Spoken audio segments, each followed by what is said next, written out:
comunicación. Vámonos con lo que va a suceder mañana, es bien importante, ¿eh? Para la Ciudad de México va a entrar una nueva constitución. ¿Qué representa? ¿Qué significa esto? Hay una decisión de la Suprema Corte de Justicia de la Nación que habla sobre esto.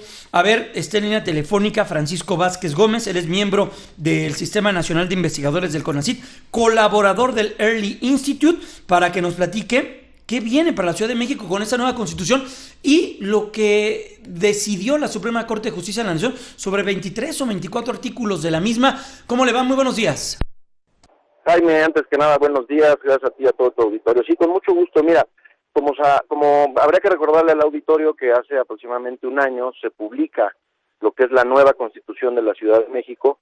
El momento en el que se publicó, un tanto derivado de que el proceso constituyente fue un tanto atrabancado y sobre todo no se le dio, digamos, el conocimiento y la participación a la sociedad civil organizada, pues en cuanto se publica se incoan, se promueven sendas acciones de inconstitucionalidad por la Procuraduría General de la República, por la Comisión Nacional de los Derechos Humanos, por el Poder Ejecutivo Federal, el Senado de la República, el propio Poder Judicial que se estaba constituyendo a partir de esa nueva Constitución, también impugna la Constitución. Y durante todo este año, las organizaciones de la sociedad civil, los estudiosos del derecho, pues estamos, convocando a la Suprema Corte de Justicia para que previo a su entrada en vigor, que eso ocurre justamente 17 de los corrientes de septiembre, pudiera la Suprema Corte resolver todos estos procedimientos en donde lo que se hacía en estas demandas es poner en tela de duda la constitucionalidad de muy diversos contenidos de la nueva Constitución de la Ciudad de México. Pues bueno, la semana pasada la Suprema Corte de Justicia ya publicó en el Diario Oficial de la Federación los resolutivos de su sentencia. Después de, déjame decírtelo, fueron casi 3 semanas de debate en el Pleno de la Suprema Corte de Justicia, en donde se estuvieron discutiendo justamente si había o no había razón para declarar la inconstitucionalidad de algunos de los preceptos. ¿Y cuál fue la conclusión? Te la planteo de manera muy sencilla. La Suprema Corte de Justicia llega a la determinación de que aproximadamente 24 porciones normativas de la nueva Constitución de la Ciudad de México son inconstitucionales, es decir, las declara inválidas. ¿Cuántas? Y por eso aproximadamente 24, okay. ¿no? Uh-huh. Digamos, no es pecata minuta, no es poco el contenido, pero aquí lo importante y lo plausible para la Suprema Corte de Justicia es que lo hizo previo a la entrada en vigor. Entonces, hoy por hoy que está entrando en vigor la Constitución, los ciudadanos de la capital ya tenemos claridad de qué contenido de esa Constitución vamos a tener que obedecer y qué otro contenido ya ha sido declarado inconstitucional. Pero además déjame agregarte algo. No solamente la Corte declaró la inconstitucionalidad de ciertas porciones normativas de la Constitución de la capital, sino que a partir del análisis de las demandas de acción de inconstitucionalidad, la Corte nos dio claridad en torno a muchos de los derechos que de manera ambigua y de manera quizá limitada había reconocido. Entonces, si bien no llegó a la declaratoria de inconstitucionalidad, al menos sí aclaró su contenido. Déjame ponerte un par de ejemplos que me parece que son muy ilustrativos. El de la poligamia. El primero de ellos, por ejemplo, se decía en la Constitución de la Ciudad de México, se dice que se reconocen todas las estructuras de familia. Uh-huh. Ahí la duda que se plantea, por ejemplo, en la acción inconstitucional de la PGR es, oye, ese todas las estructuras de la familia va a implicar que pasado mañana vamos a reconocer la poligamia, que es una estructura en donde, pues evidentemente, los derechos de la mujer quedan completamente vulnerados. Y pues bueno, la Corte ya nos aclaró que evidentemente el concepto todas las estructuras de familia no puede leerse ni entenderse como que se tiene que reconocer y proteger la poligamia o la poliandria o cualquier otra estructura familiar en donde no haya 2 adultos participando, en donde haya consentimiento, en donde haya un plano de igualdad. Y entonces, pues todo esto nos da claridad. Déjame ponerte otro ejemplo, el de la muerte digna. Uh-huh. Se dice en la Constitución que implícito al derecho a la vida se reconoce el derecho a la muerte digna. ¿Cuál fue el planteamiento, por ejemplo, de la PGR? Decir, oye, dentro de muerte digna vamos la eutanasia, vamos a entender el suicidio asistido. ¿Y qué hizo la Suprema Corte de Justicia? Dijo rotundamente que no, que no podría entenderse por muerte digna la eutanasia o el suicidio asistido. Entonces, pues hoy por hoy sabemos que en la capital está reconocido el derecho a la muerte digna, pero la Corte ya nos dijo qué significa. ¿Y qué significa? Que tú y yo o cualquier persona que enfrente una enfermedad terminal tiene el derecho a recibir los cuidados paliativos y la atención médica que corresponda para evitar el sufrimiento. Eso es muerte digna, no es eutanasia, no es suicidio asistido.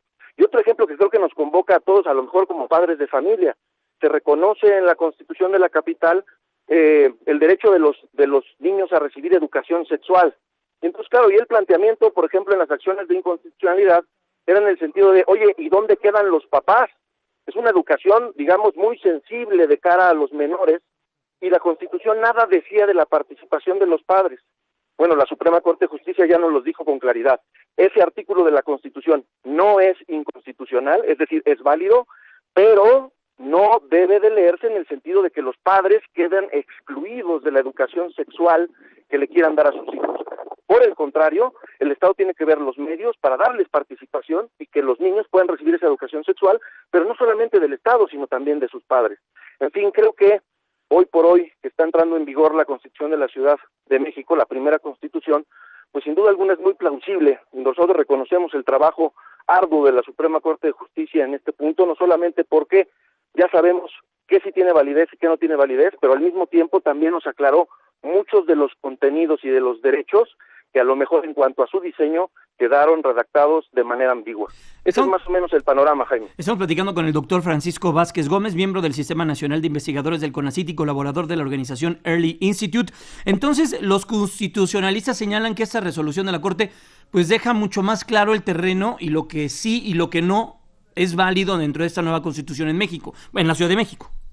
Así es, y eso al final del día se llama seguridad jurídica, ¿no? Es decir, el que nosotros sepamos no solamente qué sí es obligatorio y qué no es obligatorio, sino que dentro de lo que es obligatorio, qué significa cada uno de estos conceptos, pues me parece que es muy importante. Y esto te lo digo porque en aquel entonces, hace un año, cuando se publica la Constitución, muchos de los constituyentes que participaron en ese proceso se quejaron, ¿no? Incluso, digamos, se sintieron violentados porque se plantearon estas acciones de inconstitucionalidad, porque consideraban que su proyecto era impoluto, era progresista, era, digamos, de vanguardia.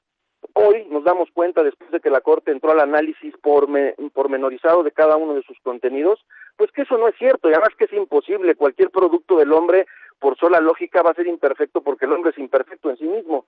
En ese sentido, creo que también es muy positivo, en el contexto de este asunto concreto, el darnos cuenta que hay acciones, que hay procedimientos que podemos nosotros incoar para efecto de que se revisen las cosas y que verdaderamente pues todas estas leyes, constituciones que se están emitiendo todos los días en nuestro país, pues pasen por un control que nos permita a los ciudadanos saber qué es lo que tenemos que obedecer, qué es lo que está bien, qué es lo que es justo y qué sería o qué correría la suerte contraria. Lo que tomó la decisión de la Suprema Corte de Justicia de la Nación hace viable el uso de esta Constitución y que se pueda aplicar de manera correcta.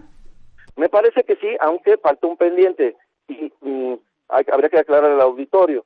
Después de que existe una Constitución, ¿no? Que en este caso es la primera Constitución de la Ciudad de México, pues luego viene, digamos, el bordado fino a través de las leyes secundarias, de las leyes reglamentarias, de los decretos, y como decimos los abogados, ¿no? Ahí va a estar la letra chiquita del contrato.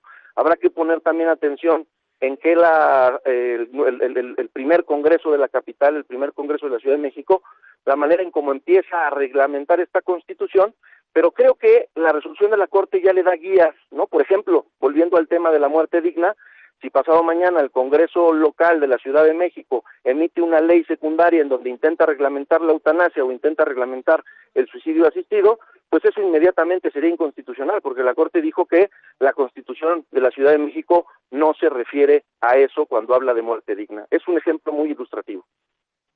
¿Qué otros momentos verías importantes o qué otras leyes verías importantes dentro de esta Constitución que se va a aplicar a partir de este lunes aquí en la Ciudad de México? Bueno, por ejemplo, algo que atajó la Corte de manera muy conveniente es que se facultaba al jefe de gobierno de la capital para, reglamentar de una o de otra manera los salarios y el presupuesto de las alcaldías. Justo uno de los grandes pasos, ¿no?, de la Constitución de la Ciudad de México es que ahora ya no vamos a tener delegaciones políticas, sino que vamos a tener alcaldías. Que van a ser, digamos, órganos colegiados en donde evidentemente habrá una cabeza que será el alcalde, pero que la dinámica de trabajo, pues, evidentemente cambia en beneficio por principio así tendrá que ser, en beneficio de los ciudadanos. El hecho de que la capital le diera algunas herramientas al jefe de gobierno para entrometerse en las alcaldías, pues hacía peligrar esa funcionabilidad. Por ejemplo, es otra de las cosas que la Suprema Corte de Justicia declaró inconstitucional, y entonces vemos que las alcaldías van a poder, pues al menos tendrán la oportunidad desde el punto de vista normativo, de cambiar y de variar su función de acuerdo a como venía ocurriendo con las delegaciones políticas. Entonces, otro punto me parece que muy plausible de la resolución. Pues Francisco Vázquez Gómez, miembro del Sistema Nacional de Investigadores del CONACYT, colaborador de la organización Early Institute, muchas gracias por ayudarnos a entender algo que sin duda es muy complejo porque tiene términos muy específicos, muy jurídicos, importante atenderlo y veremos qué es lo que viene a partir de este lunes con la aplicación de esta nueva Constitución aquí en la Ciudad de México. Gracias, fuerte abrazo y excelente fin de semana. Jaime, gracias igualmente. Gracias, Francisco. Blanca, ¿qué viene mañana para la Ciudad de México? Pues ya nos adelantaba esta persona de CONACYT que la nueva Constitución Política de la Ciudad de México contiene leyes en materia de muerte digna, sexuales, protesta social y acceso a la marihuana, entre otros, y sobre todo que consagra los derechos humanos como fundamento de este documento. Incluye el derecho a la buena administración y mecanismos de democracia directa, representativa, participativa. Además, reivindica la autonomía de la ciudad y la soberanía popular en lo que concierne al régimen de gobierno y las decisiones fundamentales. Además, mañana ya vas a vivir en alcaldías. Así es, no 16 alcaldías en lugar de delegaciones. Como el orden de gobierno más próximo a la población. Así es. Órganos colegiados y plurales del gobierno para las alcaldías, o sea, concejales, descentralización de diversas facultades que antes solo tenían eso. Exactamente, que no tiene que ver nada más con el título, ¿no? De cómo vamos a nombrar ahora a estas organizaciones, digamos, sino que también tiene un cambio de fondo, ¿no? Esperemos que así suceda. Ojalá que se vea en los que viven en las alcaldías. Yo ya vivo en un municipio. Para nosotros es nuevo, alcaldía. Gracias.